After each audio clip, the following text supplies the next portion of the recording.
जय सिया राम। ओम नमः शिवाय। दोस्तों, हम सभी शिव भगवान की लीला से तो परिचित हैं, लेकिन आज हम आपको शिव की एक अनुपम लीला के बारे में एक कहानी सुनाएंगे, जिससे मैना देवी का घमंड टूट जाता है और वह शिव की आराधना में करने लगती है।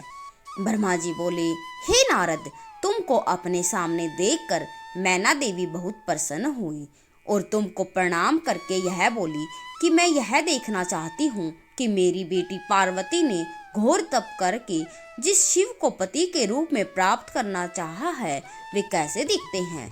मैं उनके रूप को देखना चाहती हूँ। यह कहकर देवी मैना चंद्रशाला की ओर चल पड़ी और कुछ के बाद भगवान शिव ने हमें और विष्णु जी को गिरिराज पहुंचने का आदेश दिया और वे अपने गणों के पीछे पीछे आ रहे थे। उसके बाद भगवान विष्णु ने शिव की आज्ञा मानकर शैलराज के घर की ओर प्रस्थान किया और देवी मैना अपने भवन के ऊंचे स्थान पर तुम्हारे साथ खड़ी हो रह गई थी। उसके बाद देवताओं की सजी सजाई सेना को देखकर देवी मैना बहुत अधिक प्रसन्न हुई। बारात के अंदर सबसे आगे सुंदर वस्त्र पहने गण सजे सजाए नाचते गाते आ रहे थे और अपने हाथों के अंदर ध्वज पताका लहरा रहे थे। साथ ही स्वर्ग की सुंदर अप्सराएं नाच रही थी। इनके पीछे वायु, कुबेर, चंद्रमा, इंद्र, ईशान और सूरज व यमराज भी आ रहे थे। और देवी मैना तुमसे यह प्रश्न करती है कि क्या यह शिव है, तो तुम कहते हो कि नहीं, यह शिव नहीं है, यह उनके सेवक हैं। तो देवी यह सोचकर प्रसन्न हो जाती है, जब इनके सेवक इतने सुंदर और वैभवशाली है तो स्वयं शिव कितने सुंदर और वैभवशाली होंगे। उधर शिव तो सर्वेश्वर है। वे देवी मैना के मन की बात तो जान चुके थे और उन्होंने देवी मैना के अहंकार को नष्ट करने का निश्चय किया। उसके बाद तुम्हारे पास विष्णु पधारे। वे श्याम वर्ण और चार भुजाधारी थे। उनके नेत्र कमल के समान थे और वे गरुड़ पर विराजमान थे और देखने में यह बहुत ही सुंदर लग रहे थे। देवी मैना के हर्ष की कोई सीमा नहीं रही। उनको यही लग रहा था कि जरूर यही मेरी बेटी पार्वती के पति होंगे। उसके बाद नारद जी मुस्कुराए और बोले, देवी, यह आपकी पुत्री पार्वती के होने वाले पति नहीं है, वरन यह जगत के पालक विष्णु हैं। यह शिव जी के अति प्रिय हैं और पार्वती के पति तो सर्वेश्वर हैं। वे संपूर्ण ब्रह्मांड के स्वामी हैं। वे ही परमात्मा है और विष्णु जी से भी बढ़कर हैं। तुम्हारी बातें सुन करने के बाद मैना सोचने लगी कि मेरी पुत्री भाग्यशाली है, जिससे कि सर्वशक्ति संपन्न वर मिला। वे शिवजी को दामाद के रूप में पाकर अपना भाग्योदय समझ रही थी। उसने इतने देवताओं के दर्शन भी किए और सब अधिपति मेरी पुत्री का पति होगा, तो इससे बड़ी बात मेरे लिए और क्या हो सकती है। जब मैना अभिमान में आकर यह सब सोच रही थी, तभी शिव ने उनका अभिमान तोड़ने का निश्चय किया और अपने गणों के साथ आगे बढ़े। भूत, प्रेत, पिशाच, अत्यंत कुरूपी गणों की सेना आ रही थी। कई बवंडर के रूप में चल रहे थे। कुछ के सूंड लंबी थी, किसी के होठ नहीं थे, किसी के अनेक आंखें थे, किसी के सर ही नहीं थे, तो किसी के धड़ का पता नहीं चल रहा था, किसी के मुंह का पता नहीं चल रहा था, तो किसी के सिर्फ मूछें ही दिखाई दे रही थी। कोई उल्टा लेटा हुआ था, कोई लंगड़ा चल रहा था। वे डमरू बजाते आगे बढ़ रहे थे। किसी के अनेक कान तो किसी के अनेकों सिर भी थे। उसके बाद नारद ने कहा, देवी, पहले आप शिव गणों को देख ले, उसके बाद महादेव के दर्शन करना। भूत प्रेतों की यह सेना देखकर देवी कांपने लगी और इसी सेना के बीच 5 मुख वाले, 10 नेत्र वाले, 10 भुजाओं वाले, शरीर पर भस्म लगाए, गले में नरमुंडों की माला पहने, बाघ की छाल ओढ़े, धनुष उठाए और एक बूढ़े बैल पर सवार थे और सिर में गहरे लंबे बाल थे, आंखें पूरी लाल थी। उसके बाद नारद जी ने मैना को बताया कि यह शिव है। तो यह शब्द सुनने के बाद मैना काफी व्याकुल हो गई और धड़ाम से धरती पर गिर गई।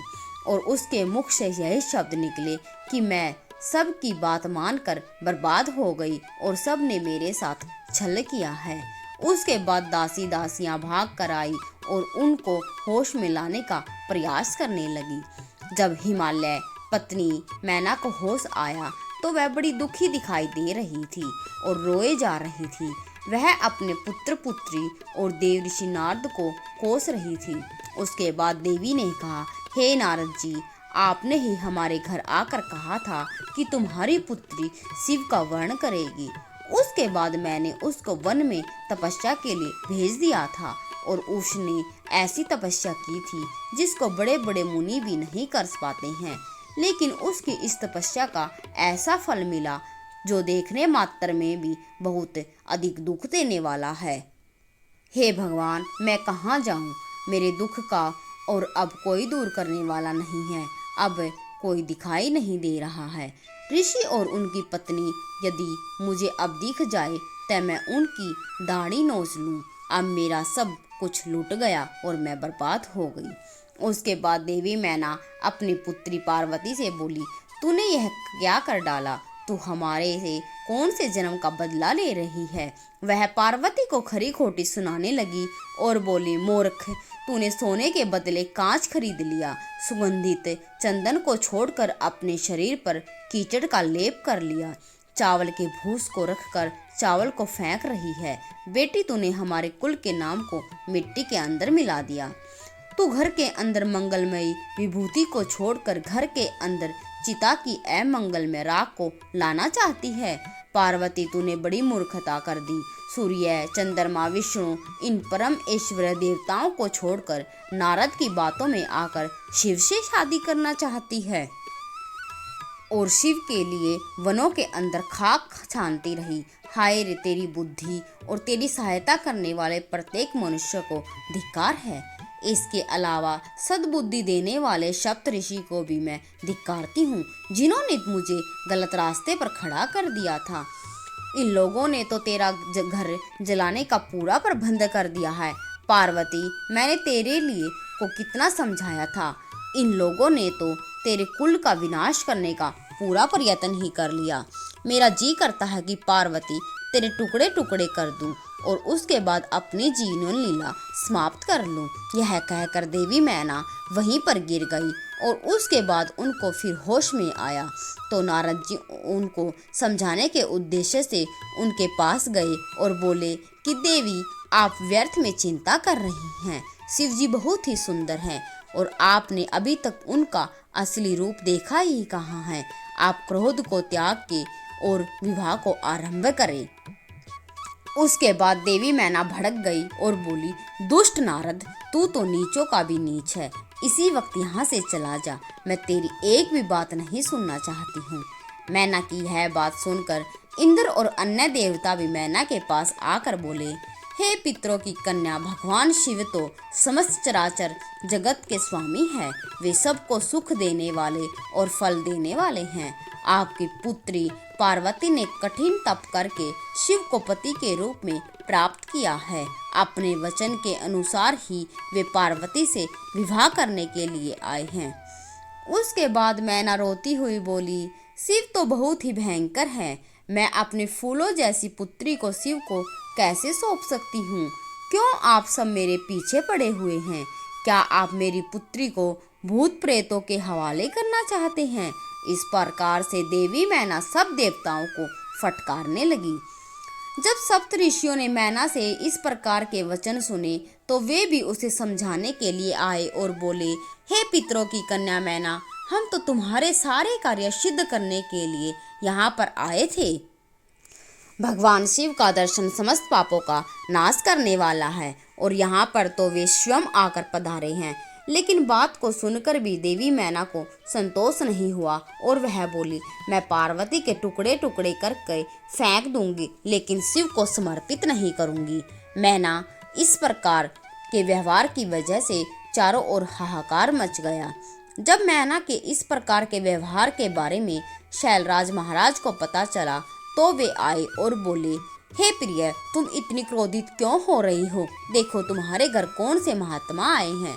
भगवान शिव के भयानक रूप को देखकर तुम काफी भयभीत हो चुकी हो।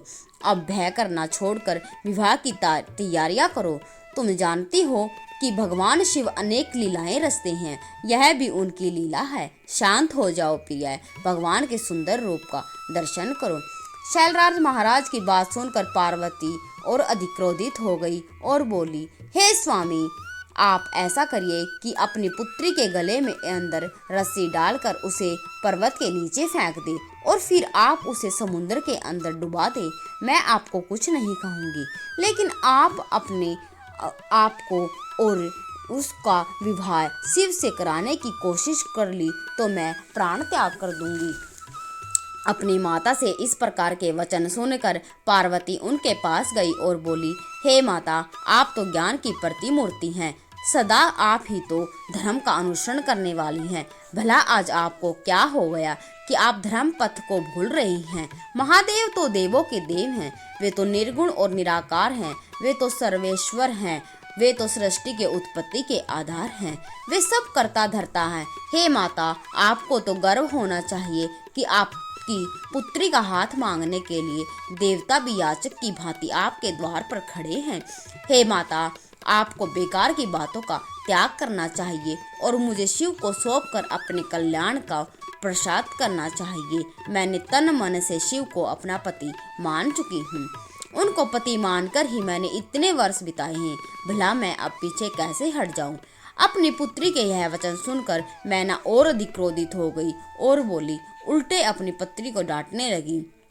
वहां पर उपस्थित सभी सिद्धों ने उनको समझाने का प्रयास किया, लेकिन कोई भी तरीका नहीं आया। उसके बाद भगवान विष्णु वहां पर आए और बोले, हे पितरों की पुत्री मैना, आप धर्म की आधारशिला हैं, फिर धर्म को कैसे त्याग कर सकती हैं? भला सभी देवता आपसे असत्य वचन क्यों कहेंगे? भगवान शिव निर्गुण और सगुण दोनों ही हैं। जितने वे कुरूप दिख रहे हैं उतने ही वे सुंदर भी हैं। मेरे और ब्रह्मा जी की उत्पत्ति उन्हीं से तो हुई है। शिव ने लोगों का हित करने के लिए ही तो रुद्र अवतार लिया है। उनकी लीला को तो हम भी नहीं समझ सकते। इस संसार के अंदर जो भी विद्यमान है उन्हीं का स्वरूप है और वे पता नहीं आपके सामने इतने कुरूप बनकर क्यों आ रहे हैं। ए देवी, आप समस्त दुखों को भूलकर शिव के चरणों में प्रणाम करें, आपकी समस्त पीड़ा मिट जाएगी और आपको परम सुख की प्राप्ति होगी। उसके बाद देवी मैना ने कहा, मैं जानती हूँ कि महादेव सर्वेश्वर हैं और वे कण कण में अंदर विराजते हैं। मैं उनको अपनी पुत्री सौंप सकती हूँ, लेकिन यदि वे अपने कुरूप को छोड़कर एक सुंदर रूप को धारण कर ले तो। उसके बाद नारद जी को भगवान शिव के सामने भेजा गया। उन्होंने भगवान शिव की स्तुति की और उनको संतुष्ट किया। उसके बाद भगवान शिव ने दिव्य रूप को धारण किया।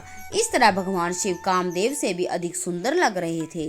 उसके बाद नारद जी देवी मैना के पास आए और बोले, देवी, आप स्वयं चलकर शिव जी के दर्शन करिए। यह समाचार पाकर मैना की प्रसन्नता की कोई सीमा नहीं रही और वह नारद जी के पास शिव जी के दर्शन करने पहुंची। वहां पहुंचकर देवी मैना ने शिव जी के परम आनंदमय रूप के दर्शन किए और शिव जी का मुख करोड़ों सूर्य के समान चमकदार था। भगवान शिव प्रसन्न मुद्रा में थे और उनके पीछे करोड़ों सिद्ध संत उपस्थित थे। इस प्रकार से समस्त देवता विवाह को देखने के लिए आए थे। अप्सराएं और गंधर्व शिव के यश का गान कर रही थी। शिव की सुंदरता को देखकर देवी मैना हैरान रह गई और बोली, मेरी पुत्री धन्य है जो घोर तपस्या करके उसको प्राप्त किया है। मेरा सौभाग्य है कि आज आप हमारे घर पधारे हैं। मैं अक्षमय अपराध कर बैठी हूँ। मैंने तो आपकी निंदा की थी। हे भगवान शिव, आप प्रसन्न हो जाए और मेरी भूल को माफ कर दे। इस प्रकार से भगवान शिव की स्तुति करती हुई मैना काफी लज्जित हो गई। अनेक स्त्रियां भगवान शिव के दर्शन के लिए उमड़ पड़ी। आटा पीसने वाली आटा छोड़कर आ गई, पति के पास बैठी रहने वाली पति को छोड़कर आ गई और कोई अपने बच्चों को छोड़कर उनके दर्शन करने के लिए आ गई। इस प्रकार से सभी पुरुष और महिलाएं शिवजी के दर्शन के लिए उमड़ पड़े। अब देवी मैना मन ही मन यह सोच रही थी कि हिमालय नगरी के अंदर रहने वाले सभी नर और नारी शिवजी के दिव्य रूप का दर्शन करने में सफल हो गए हैं। शिव स्वरूप का दर्शन करने मात्र से ही समस्त पापों का नाश हो जाता है। इस प्रकार से शिव की लीला से मैना का घमंड टूट गया और वह अपनी पुत्री का शिव से विवाह करवाने के लिए राजी हो गई। तो दोस्तों, आपको वीडियो कैसी लगी ये कमेंट बॉक्स में ज़रूर बताएं। धन्यवाद। जय श्री राम। ओम नमः शिवाय। ओम नमः शिवाय।